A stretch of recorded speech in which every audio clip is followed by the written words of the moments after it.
సత్య సాక్షి అనుదిన మన్నా ద్వారా మీ అందరికీ శుభోదయం. నేటి ఉదయకాల సమయము యేసు నిన్ను స్వస్థపరచు ప్రత్యేకమైన కార్యక్రమము ఉదయం 11 గంటలకు మందిరంలో ఉంటుంది. శారీరకంగా, ఆత్మీయంగా, మానసికమైన స్వస్థ కావాల్సిన వారు, ప్రభునందు ఆత్మ వాక్యంలో వర్ధలనుకున్న వారు రావాల్సిందిగా కోరుకుంటున్నా. నేటి దిన వాగ్దానము కీర్తన 112 3వ వచనం.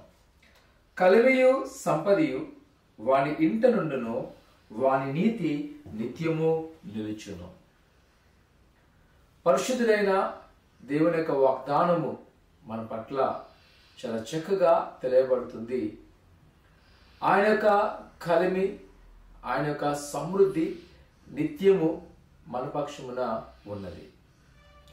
ప్రియ కుమార్తె, ఈ దినాల్లో కొంతమంది చెప్పే మాట, ఎంత సంపాదించుకున్నా మాకు అది సరిపోవట్లేదు.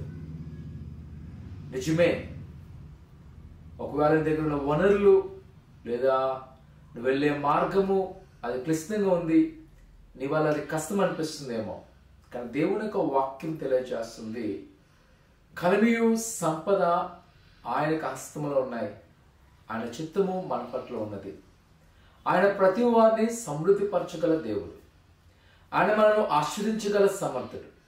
అయితే మనం చేయవలసిన ఒక ముఖ్యమైన పని ఏంటి అంటే, ఆయన సన్నిధిలో లోబడి నిత్యము ఆయన సన్నిధి వెతుకుతూ ఆయనకు ఆజ్ఞలను మనము వెంబడించాలి.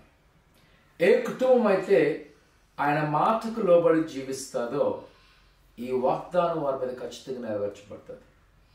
ఆయన కొదువు లేకుండా, కొరత లేకుండా నీ జీవితంలో, నా జీవితంలో ఆయన సమృద్ధిగా నడిపించును.